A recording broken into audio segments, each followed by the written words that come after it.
नमस्कार मंडळी. तर पहा, आजच्या सकाळच्या जेवणाचा बेत होता थालीपीठ. तर इथे पहा, खमंग अशी खुसखुशीत थालीपीठ आपण तयार करून घेतलेले आहेत.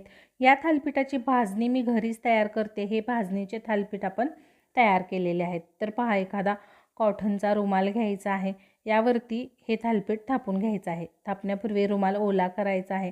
तर पहा, हा माझा नेहमीचा वापरला जाणारा थालीपीठाचा रुमाल आहे. हा मी नेहमी वापरून झाल्यानंतर बाजूला ठेवून देते.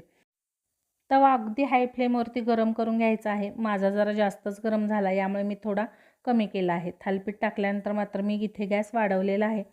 1 मिनिट खालच्या बाजूनी भाजल्यानंतर याला आपण पलटी करून घ्यायचं आहे. अशाच पद्धतीने दोन्ही बाजूनी तेल किंवा तूप लावून छान असे थालीपीठ भाजून घ्यायचे आहेत. याबरोबर खाण्यासाठी चवळीची उसळ केलेली आहे, दही घेतलेलं आहे.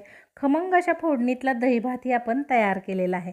याचा व्हिडिओ आपल्या चॅनलवरती लवकरच येईल. धन्यवाद.